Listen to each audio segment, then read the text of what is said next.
We're back here at the NRA National Firearms Museum. John Pop here with Phil Schreier, Senior Curator, back in the house here for more Curator's Corners. Phil, thanks for having us back. And does that look like a single action Colt? What is that? It does look like a single action Colt, doesn't it?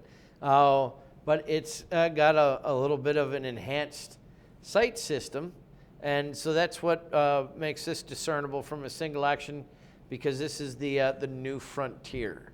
And we've covered a new frontier once before for Curator's Corner when we talked about President John F. Kennedy's engraved Colt. Yes. And the story behind that is that the people at Colt brought back the Single Action Army, one of the most popular Colt revolvers of all time, in 1956 for what they called their second generation of single actions. They had stopped production before World War II, but then all the resurgence of cowboy TV shows and movies and westerns helped stimulate interest to bring back the single action in 1956.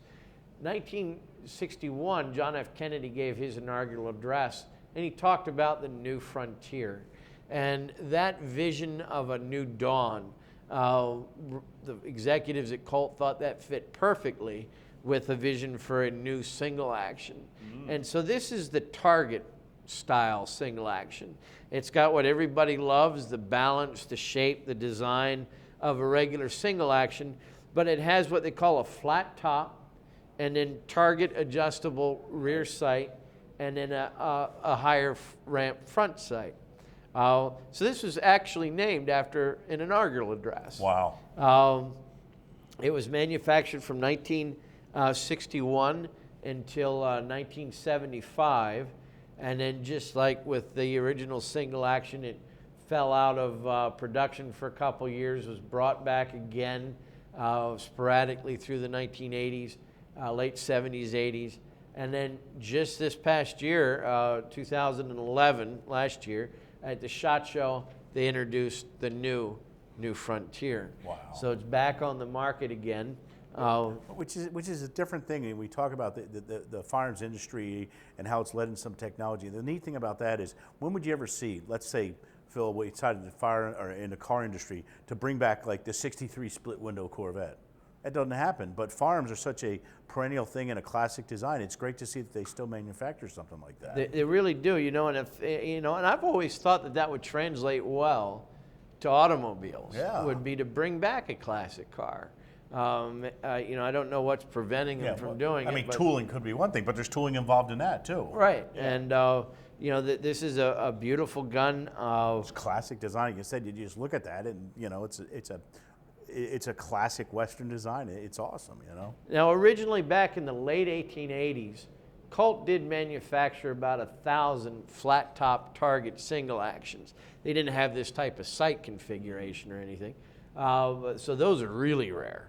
But this new frontier, you can tell, but it's flat top, the sights, the serial number has an N and an F as a suffix instead of an SA for single action.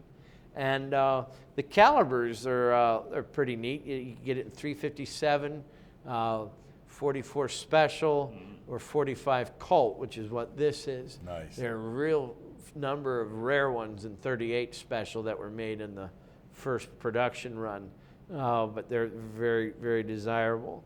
So the new frontier gives you that ability to really have a single action, but with target precision accuracy. It's a beautiful firearm. Thank you for sharing it. And how can folks come and see that? And also, you talked about the firearm that President Kennedy had. It's on display here as well, That's correct? right. The President Kennedy gun is on display at the Robert E. Peterson Gallery here in the National Firearms Museum.